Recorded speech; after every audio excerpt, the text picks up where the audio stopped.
हमारी सरकार से मांग है कि तत्काल ये 13 जो सरकारी नर्सिंग कॉलेज है इनमें जो फैकल्टी की कमियां उनको तत्काल पूरा किया जाए, साथ ही उन कॉलेजों को तत्काल मान्यता दिया जाए और उनमें एडमिशन की प्रक्रिया शुरू की जाए।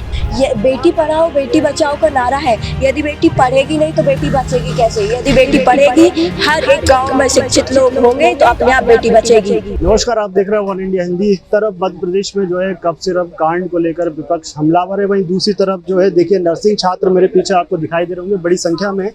ये नर्सिंग छात्रों की डिमांड है कि भाई सीट बढ़ाई जाए और जो है नर्सिंग के भविष्य का जो संकट है उसको बचाया जाए। इसी को लेकर आज जो है संचालनालय स्वास्थ्य सेवा के बाहर बड़ी संख्या में जो है नर्सिंग की छात्र जुटी हुई हैं। आप बड़ी संख्या में देख सकते हैं इस समय ये कुछ एनएसआई के नेता भी इनके साथ बैठे हुए हैं और बातचीत करने की कोशिश करेंगे आखिर उनकी क्या मांगे हैं।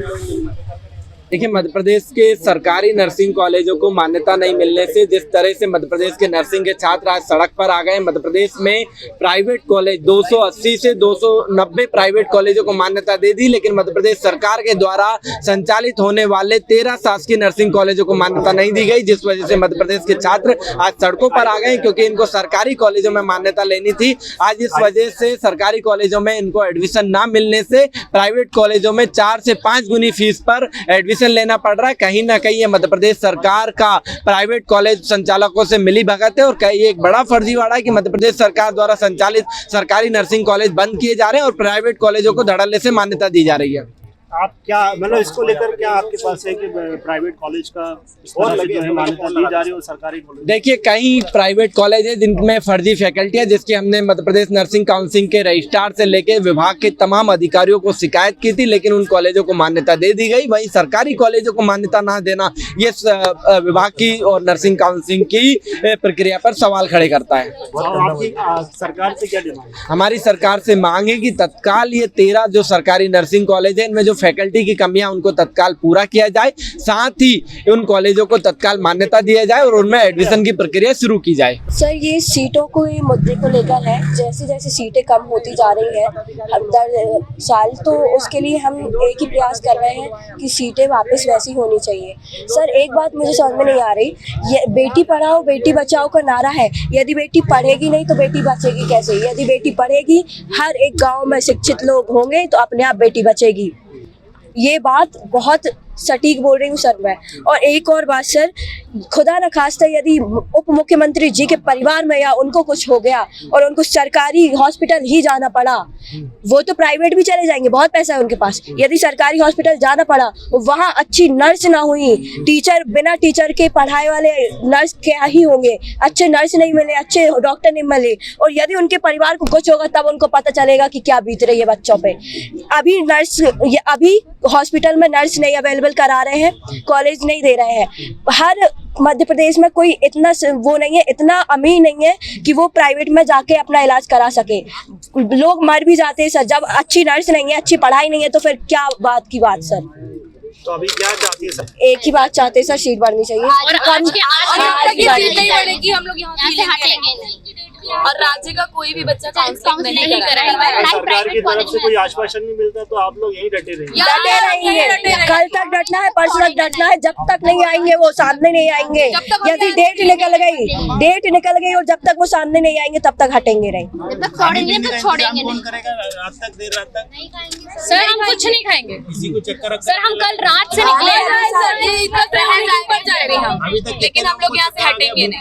4 से 5 लोगों को चक्कर, सर 4 से 5 लोग, ह्यूमिडिटी इतनी है सर, इतनी तेज धूप थी थोड़ी देर पहले। बच्चे सर, मैं दमोह जिला से आई हूँ जो कि यहाँ से 300-400 किलोमीटर है। हम लोग यहाँ से निकले ना ही कुछ खा के आए, क्योंकि हम लोग कोशिश कर रहे हैं वहीं पे कि अरे डिप्टी सीएम के जा रहे हैं हम लोग, अरे कलेक्टर ऑफिस जा रहे हैं, संसद कहाँ जा रहा है, वहाँ भी कुछ नहीं किया जा रहा।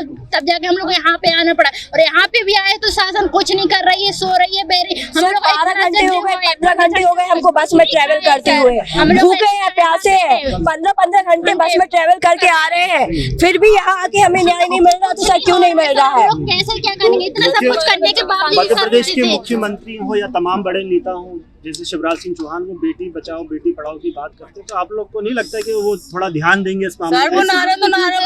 नारा ही बन के बस रह गया था, उसके हिसाब से कुछ भी नहीं हो रहा है सर। जैसे नारा दिया था कि बेटी बचाओ बेटी पढ़ाओ, ऐसा कुछ भी नहीं किया जा रहा है सर। यदि सर इस नारे को सीरियस ले ले वो, यदि इस नारे को सीरियस ले ले वो, तो हमारे कहाँ से कहाँ भाग जाएगा सर राज्य? इतना शिक्षित होगा हर स्टूडेंट नहीं जाएंगे और कोई भी आज काउंसलिंग क्या नहीं लग रहा है करवाएगा। कि सरकार मानेगी आपकी बातों को? सर मानना पड़ेगा, और जब तक हम नहीं जाएंगे यहाँ से, जब तक वो हमारी बात नहीं सुनेंगे तब तक हम यहाँ से नहीं जाएंगे। कितनी सीटों मतलब बढ़ना चाहिए आपके साथ? सर हमें हमारी या तो थी सर 1350 मिल जाए या फिर उससे ज्यादा भी कर दें, लेकिन हमारे 800 सीटों में नहीं होगा सर। हमारे बहुत सारे लोग हैं जो इतनी मेहनत करते इतना पढ़ते हैं और उसके बाद में इतनी कम सीट्स कर दी जाती हैं। सबकी आर्थिक स्थिति और ठीक सर नहीं है जो कि प्राइवेट कॉलेज में हर कोई एडमिशन ले सके, इसलिए हम लोग अरे मेहनत करते हैं और तैयारी करते PNST की स्थिति होती तो फिर हम लोग डायरेक्ट है ना प्राइवेट में एडमिशन ले प्राइवेट में कितना खर्चा आ रहा है? सर 1 से 1.5 लाख रुपए हर पर ईयर सरकारी में क्या लगता है खर्चा? सरकारी में नहीं लगता सर इतना, थोड़ा वो जो भी लगता होगा। 30 से 35 हजार रुपए ऐसा कुछ। प्राइवेट में आपका ये बजट 1 से 1.5 लाख 1 से 1.5 लाख सर, उससे भी एक्स्ट्रा लग जाता है सर। कभी कुछ प्रैक्टिकल चाहिए कभी कुछ चाहिए, तो बहुत इतनी परिस्थिति हमारी नहीं है सर कि हम प्राइवेट कॉलेज से कर सके। हम लोग इतनी मेहनत कर रहे हैं सिर्फ और सिर्फ गवर्नमेंट कॉलेज पाने के लिए। सर वो बोल रहे हैं कि बेटी पढ़ाओ बेटी पढ़ाओ, अब हम पढ़ना चाहते हैं तो वो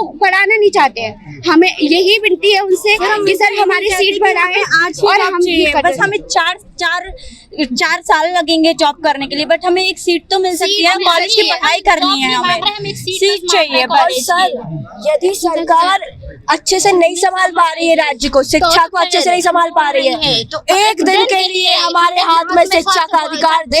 हम बताते हैं कि क्या होती है शिक्षा, क्या होती है, पूरा राज्य बदल जाएगा सर। और बोलते हैं सर युवा, हमारा देश का भविष्य युवा है, हमारे देश का भविष्य लड़कियां हैं, लड़कियां बढ़ेंगी, लड़कों से आगे होगी, ये आगे होगी सर। सीट ही नहीं दी जा रही है, वो भी नहीं हो पाएंगे सर। ये देखिए खासा नाराजगी है छात्रों में। देखिए किस प्रकार से सरकार से डिमांड कर रही है कि सीटें बढ़ाएं, नहीं तो जो है नर्सिंग का भविष्य संकट में आ सकता है। और सरकार को भी इनके प्रति संवेदनशील होना चाहिए। जिस प्रकार से छात्राएं मांग कर रही हैं, उनकी साफ तौर पर कहना है कि जो बेटी बचाओ बेटी पढ़ाओ का नारा है उससे कुछ नहीं होता है। इन पर ध्यान देने की जरूरत है, और खासतौर पर एजुकेशन पर। वन इंडिया हिंदी के लिए मैं Alan Malvi, Bhopal. Subscribe to One India and never miss an update. Download the One India app now.